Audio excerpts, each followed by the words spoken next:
모세는 바로의 공주의 아들이라 칭함을 거절하고 잠시 죄악의 낙을 누리기보다는 하나님의 백성과 고생하는 것을 더 기뻐했으며 주님을 위해 고난받는 것을 애굽의 모든 보물보다 더 큰 보물로 여겼습니다. 그 단 하나의 이유는 장차 하나님께 받을 상이 너무나 크기 때문에, 비교할 수 없이 놀라운 것이기 때문에 그 상을 기대했기 때문이었다는 것입니다. 한마디로 말해서 모세는 가장 좋은 것을 얻기 위하여 조금 덜 좋은 것을 기꺼이 거절하고 그리고 포기했던 지혜로운 믿음의 사람이었다는 것입니다. 자, 그렇다면 모세는 우리와는 달리 아주 특별한 사람이었습니까? 그렇지 않다고 오늘 본문을 이렇게 말씀합니다. 오늘 본문 27절 함께 같이 읽어봅니다. 같이 읽습니다. 믿음으로 애굽을 떠나 왕의 노함을 무서워하지 아니하고 곧 보이지 아니하는 자를 보는 것 같이 하여 참았으며. 우리가 관심을 두어야 할 두 개의 단어가 등장합니다. 왕의 노함을 무서워하지 아니하고 라는 말과 맨 끝에 참았으며 라는 말입니다. 참았다. 앞에 있는 말과 뒤에 있는 말이 별로 그렇게 맞지 않는 것 같습니다. 무서워하지 않았다. 그런데 왜 참을 게 뭐가 있겠어요? 그러니까 참았다라는 말은 사실 무서웠다는 말이죠. 예. 한마디로 말해서 오늘 본문의 뜻은 이런 것입니다. 그도 왕의 노함을 무서워했습니다. 두렵지 않은 게 아니었습니다. 하지만 보이지 않는 하나님을 믿음으로 바라보면서 그 무서움을 견뎌냈다는 말입니다. 그렇습니다. 모세가 남다르게 용기가 대단한 사람이었던 것은 아니었습니다. 그도 역시 보통 사람과 똑같이 왕의 노함을 두려워하는 사람이었습니다. 단지 믿음으로 그 무서움을 견뎌냈을 뿐이었다는 말입니다. 질문해 봅니다. 믿음이 있는 사람은 공포가 없습니까? 두렵지 않으세요? 대답을 영 안 하시네요. 믿음이 없는 사람은 좌절할 것도 없고 낙심도 안 하고 걱정, 근심 없습니까? 아니요. 아니라는 사실을 저도 여러분도 다 알고 있어요. 믿음이 있지만, 기도도 많이 하지만, 하나님 살아계신 것 분명히 믿지만, 그럼에도 불구하고 마음속에 왜 근심은, 걱정은, 염려는 이렇게 자꾸 찾아오는지 모릅니다. 그러니까 한마디로 말해서 믿음을 가지는 순간 우리는 초인이나 도사가 되는 게 아니란 말입니다. 단지 보이지도 않는 하나님을 믿음의 눈으로 바라보면서 오늘의 고통과 어려움과 근심과 걱정을 견디어내는 것이 바로 믿음이라 그 말입니다.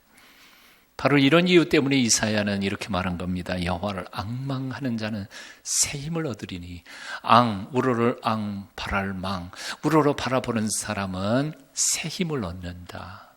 바라보지 않는 사람은 새 힘을 얻는 게 아니에요. 매 순간 하나님, 보이지도 않는 그 하나님을 마음의 눈을 열어 매 순간 그분을 우러러 바라보는 사람이 믿음을 통하여 하나님께서 힘을 주신다는 것이죠. 아멘이세요? 모세도 보이지 않는 하나님을 바라보았기 때문에 홍해가 가로막혀 있는데도 불구하고 자기 백성들과는 달리 담대한 마음으로 그 백성들을 위로할 수 있었습니다. 너희는 두려워하지 말고 가만히 있어서 여호와께서 오늘 우리를 위하여 행하시는 구원을 보라. 모세의 마음속에 두려움이 없었겠어요? 없을 리가 있나요? 그도 두려웠을 겁니다. 하지만 보이지 않는 하나님을 믿음으로 바라보면서 그분이 주시는 그 믿음으로 견디어낸 것뿐이었습니다. 욥 하루아침에 가산을 탕진했습니다. 자녀 10남매 다 죽어버렸습니다. 그리고 아내마저 곁을 떠납니다. 자기 몸 온통 악성 피부병으로 기왓장으로 자기 몸을 피가 나도록 긁어대는 고통의 처절한 순간이었습니다. 하나님 앞에 울부짖습니다. 그런데 하나님은 응답하지 않으십니다. 하나님은 마치 계시지 않는 것 같습니다. 아무리 부르짖어도 들려오는 것 하나도 없고 아무리 마음의 눈을 열어도 하나님이 계신 것 같지 않는 고통과 처절한 순간에 그는 그래도 믿음의 눈을 열어 보이지 않는 하나님을 보는 것처럼 하면서 이렇게 고백합니다. 아시는 거죠? 내가 앞으로 가도 그가 아니 계시고 뒤로 가도 보이지 아니하며 그가 왼쪽에서 일하시나 내가 만날 수 없고 그가 오른쪽으로 돌이키시나 배울 수 없구나. 그러나가 위대한 그러나이지요. 그러나 내가 가는 길을 그가 하시나니 그가 나를 단련하신 후에는 내가 순금같이 되어 나오리라. 안 보여도 보는 거예요. 믿음으로. 안 들려도 믿음으로 듣는 거예요. 믿음 있는 사람도 두려워하지만 보이지 않는 하나님을 믿음으로 바라보며 버티는 것입니다. 믿음 있는 사람도 절망하지만 느껴지지 않는 하나님은 그분을 믿음으로 붙잡고 일어서는 것입니다. 믿음 있는 사람도 근심하지만 하나님의 약속 의지하며 믿음으로 허락하신 그 땅을, 희망을 꿈꾸면서 살아가는 것입니다. 그래서 히브리서 11장 3절은 이렇게 선포합니다. 믿음으로 모든 세계가 하나님의 말씀으로 지어진 줄을 우리가 아노니 보이는 것은 나타난 것으로 말미암아 된 것이 아니니라. 보이지 않는 것, 그걸 통해서 보이는 것이 만들어졌다는 거죠. 다시 묻습니다. 모세가 남달 용기가 특별한 사람이어서 왕의 노함을 무서워하지 않은 것이었습니까? 아닙니다. 사실 모세는 그럴 만한 힘도 용기도 없었던 사람이었습니다. 40년 왕궁에서 꺼들먹거리고 왕족 행세를 했지만 자신의 급한 성격에 민족을 위한답시고 사람 때려 죽여놓고는 그것이 무서워서 미디안 광야로 도망가서 하루도 애굽으로 돌아갈 꿈조차 꾸지 못한 채 40년 동안 미디안 광야에서 도망살이하고 있었던 사람입니다. 40년 만에 호렙산에서 하나님이 그를 만나십니다. 돌아가라 명령하시지만 제가 사람 죽이고 도망온 네가 어떻게 애굽으로 다시 돌아간단 말입니까? 마지막 순간까지 하나님이 모세를 그렇게 설득시키는 데에도 불구하고 끝까지 안 가겠다고 버틴 사람이 바로 모세였습니다. 두려움이 꽉 찬 사람이었습니다. 때때로 우리는 성경에 나오는 영웅들이 특별한 사람이었을 것이라고 오해하지만 실제로 그들 모두는 다 우리와 똑같은 깨지기 쉬운 질그릇이었다는 사실을 우리는 성경에서 발견합니다. 아브라함도 모세도 다윗도 엘리야도 모두 우리와 똑같은 실수투성이의 나약한 죄인들이었습니다. 그들 모두 세속적인 유혹에 쉽게 넘어졌고 세상의 협박과 시련 속에서 걱정하면서 근심하면서 그들의 신앙의 길을 걸어갔던 것입니다. 오죽하면 불의 선지자 엘리야가 피난길에서 동굴 속에서 하나님 앞에 하나님 이제 족하오니 내 목숨 거두어 가십시오 하고 죽음을 요청했겠습니까? 오죽하면 그 의인, 당대의 최고의 의인이었던 욥이 자기가 태어난 날을 저주했겠습니까? 나를 베었던 어머니, 왜 난산, 죽어서 태어나지 못했던가? 욥기를 읽어보면 자기 태어난 날을 저주하지 않아요. 얼마나 고통스러웠으면요. 성경에 나오는 모든 영웅들이 한결같이 깨지기 쉬운 질그릇 같은 사람들이었습니다. 그럼에도 불구하고 그들은 한결같이 보이지 않는 하나님을 보는 것처럼 살았던 사람들이었기에 하나님이 그들을 들어서 당신의 역사를 이루어내는 통로로 사용하신 것이었습니다. 그런데 이 사실이 우리에게는 복음이에요. 이 사실이 은혜가 돼요. 믿음의 영웅들이 우리와 똑같이 연약한 인간들이었다는 점이 우리에게 얼마나 다행스러운지 몰라요. 왜냐하면 그들처럼 우리도 보이지 않는 하나님을 바라보며 그의 도우심을 구할 때 우리를 통해서 하나님은 기적을 행하실 수 있다는 믿음이 있기 때문인 거죠. 아멘이세요? 만일 모세, 아브라함, 다윗 이런 사람들이 우리와는 전혀 다른 특별한 능력의 사람들이었다면 우리는 그들의 이야기를 성경에서 읽을 필요조차 없어요. 왜? 우리는 그만큼 뛰어난 사람들이 아니거든요. 우리는 다 약한 사람들이었거든요. 그들을 통해서는 하나님은 하실 수 있을지 몰라도 우리처럼 이렇게 유혹도 쉽게 넘어가고 연약한 자들이 어떻게 하나님의 쓰임을 받을 수 있겠어요? 그런데 놀랍게도 성경은 아니다. 똑같다는 거예요. 너하고 똑같은 사람들이라. 그러니까 우리 자신을 보고 절망할 필요가 없어요. 실력 있는 장인은 그 어떤 재료를 가지고도 최고의 것을 만들어낼 수 있는 사람이라고 합니다. 전능하신 하나님이야말로 제일 실력 있는 장인이 아니십니까? 어떠한 죄인을 통해서도, 어떠한 형편없는 망나니를 통해서도 하나님은 영광 받으실 수 있는 능력 있는 하나님, 사랑의 하나님이신 줄로 믿습니다. 야고보 선생은 기도에 대하여 말씀할 때 야고보서 5장에 보면 이렇게 말씀하고 있음을 봅니다. 엘리야는 우리와 성정이 같은 사람이로되 그가 비가 오지 않기를 간절히 기도한 적 3년 6개월 동안 땅에 비가 오지 아니하고 다시 기도하니 하늘이 비를 주고 땅이 열매를 맺었느니라. 다시 읽어드릴게요. 엘리야는 우리와 성정이 같은 사람이로되 뭐라고요? 엘리야가 우리하고 성정, 성격과 본능, 본성이 똑같아. 특별히 불의 사자라고 그래서 다른 존재가 아니었단 말이에요. 우리하고는 똑같은 사람이었다는 거예요. 근데 그가 비가 오지 않기를 간절히 기도하니까 하늘도 문을 닫아버릴 수 있었다는 거예요. 3년 6개월 후에 다시 기도하니까 다시 하나님께서 문을 열어 비를 내려 주셨다는 거지.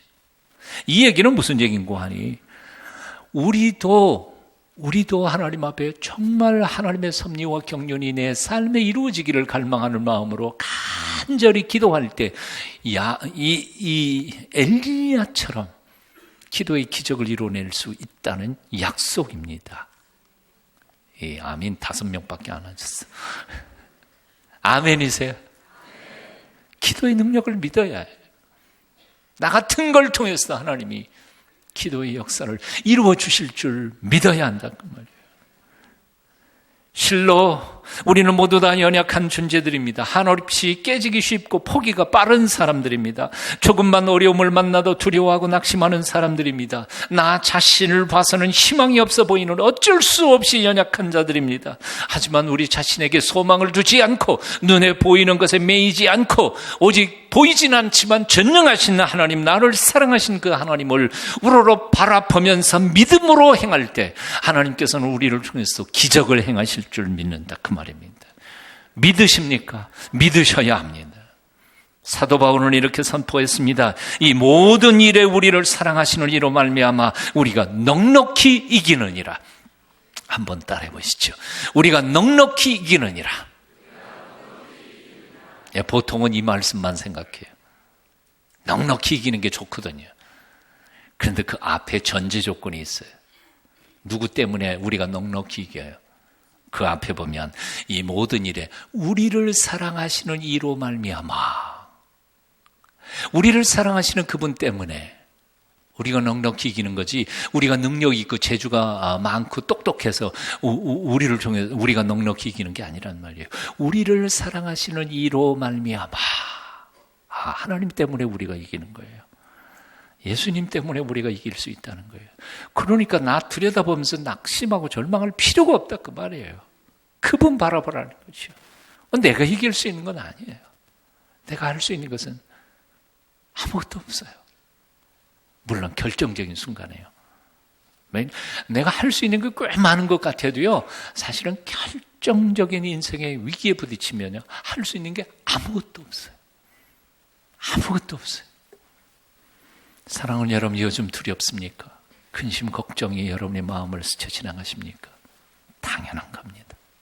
이상한 거 아닙니다. 하지만 성경이 우리에게 가르쳐주는 명령은 이것입니다. 당연한 거지만 그러나 내 근심, 걱정, 염려가 너의 인생을 주장하지 못하게 해라. 우리가 믿음이 있다는 것은 염려가 아주 염려 없이 산다는 말이 아니라, 염려와 근심과 걱정이 내 마음에 들어오는 한이 있어도 그놈이 나의 인생을 뒤흔들지 못하게, 보이지 않지만 하나님을 바라보면서 그 믿음의 능력으로 그것을 하나님께 드리면서 살아간다는 것을 의미하는 것이지.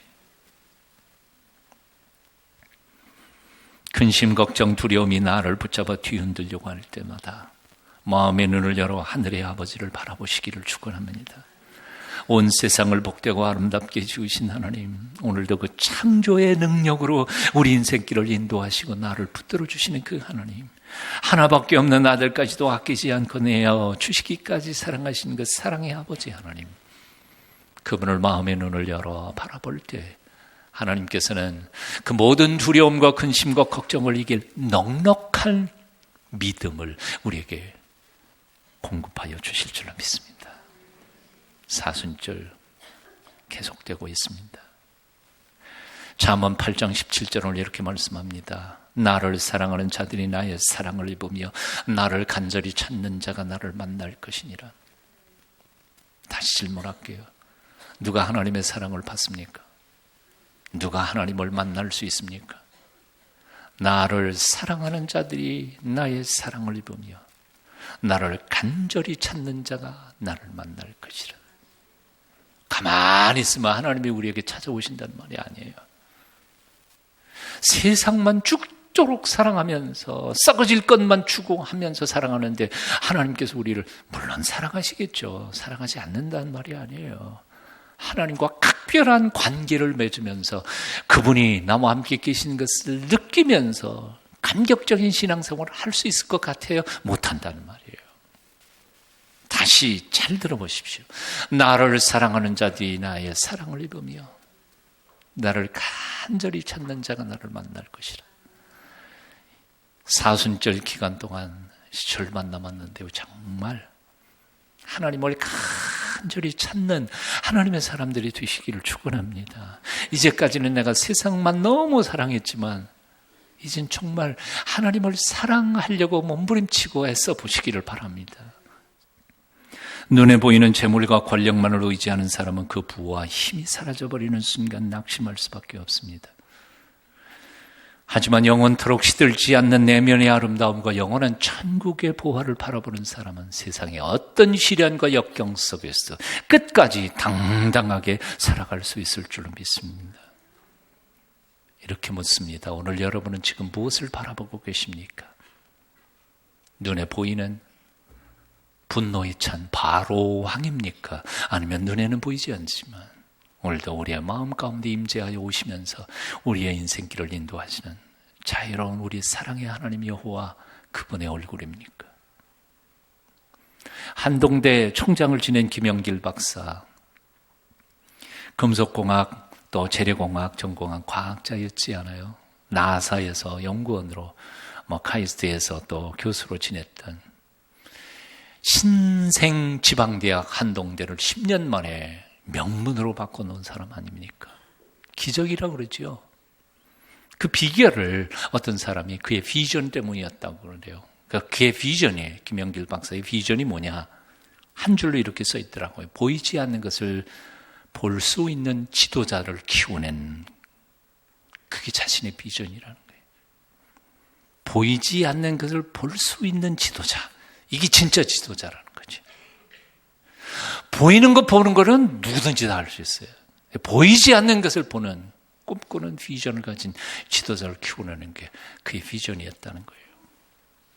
실제로 김영길 박사도 맨 처음부터 그랬던 건 아닌 것 같아요.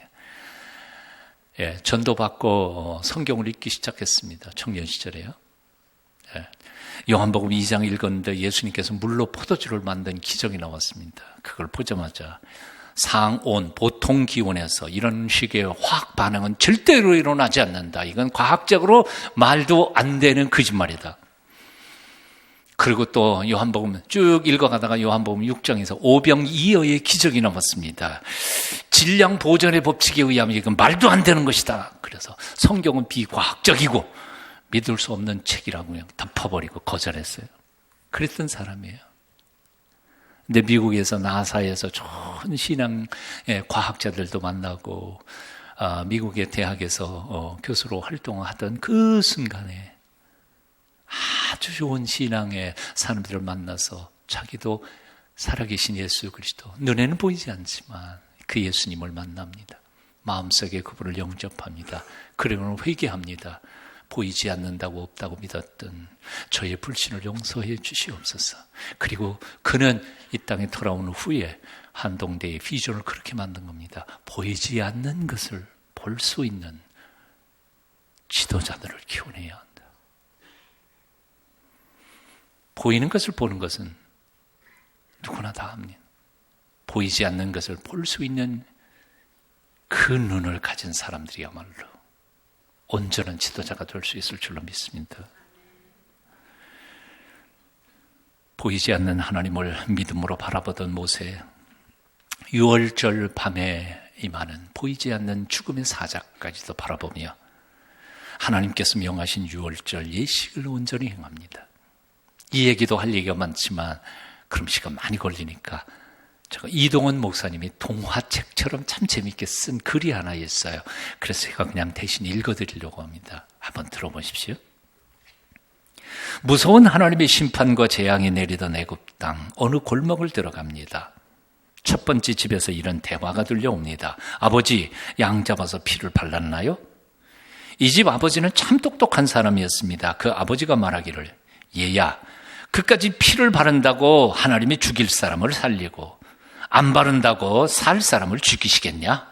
그런 맹목적인 샤머니즘 믿지 마라. 이 아들은 잘난 아버지를 굳게 믿고 평안히 잠을 잡니다. 그 이튿날 아침 하나님의 말씀보다 인간의 이성을 더 믿은 그 장남은 죽어버렸습니다. 하나님이 말씀하신 구원의 방법보다 인간의 이성이 탁월하다고 믿은 착각 때문이었습니다. 그 다음 가정입니다. 아버지와 아들 사이에 대화가 오고 갑니다. 이 집에는 아버지도 아들도 신앙이 있었습니다. 아버지, 우리 집에 문설주에 피 발랐나요? 그럼 발랐지. 아버지, 정말 발랐어요? 제 눈으로 확인해야 되겠어요. 그날 밤 유령의 소리와 같은 불안한 소리가 이웃집에서 들려옵니다. 죽음의 천사들이 지나가는 소리였습니다. 아빠, 우리 집에도 들어오는 거 아니야? 아니다, 얘야. 우리는 하나님의 말씀을 듣고 믿어서 그대로 행했으니 죽음의 천사는 우리 집에 결코 들어올 수 없단다. 하지만 아버지, 어쩐지 불안하고 떨려서 견딜 수가 없어요. 그 밤에 이 두 번째 집 아들은 뜬 눈으로 밤을 새웠습니다. 그 이튿날 이 집 아들은 살아있었을까요? 살아있었죠. 피 발랐으니까. 그 이튿날 그 집 아들은 살아있었습니다. 하지만 이 아들은 하나님을 좀 더 신뢰하였었더라면 평안히 잠을 잘 수도 있었겠지만 그는 스스로 그 안식을 포기해버리고 만 것이었습니다. 세 번째 집입니다. 신앙이 좋은 아버지와 아들의 대화를 들어보십시오. 아버지, 하나님의 말씀대로 양을 잡아 그 피를 바르셨지요? 그래, 언제 우리가 주의 말씀에 불순종한 적이 있었냐? 그 아버지는 정말로 하나님의 말씀을 따라 살았습니다. 여느 때처럼 이 가정은 온 식구가 찬양을 드리고 그 재앙의 밤에도 평안히 잠을 이루었습니다. 이튿날 아침 찬란한 태양은 이 집을 비추었고 그 가족들은 주님을 찬양하고 있었습니다. 두 집이 아니라 세 집입니다. 이 의미를 깨우치실 수 있기를 바랍니다. 믿음을 가졌다 하면서도 불안하게 사는 사람들이 한두 사람이 아닙니다. 속죄의 양으로 오셔서 우리를 위해 대신 죽어주신 예수 그리스도의 보혈을 믿으십니까? 믿음을 확인해 보십시오. 그리고 이 사순절 기간 동안에 한눈 팔지 아니하고 보이지 않는 그 하나님, 새 십자가 너머에 있는 십자가에 달리신 예수 그리스도를 믿음의 눈으로 바라보며 그 은혜 안에 새로운 용기와 담력을 얻는 주의 백성들이 다 되시기를 축원합니다. 기도하겠습니다.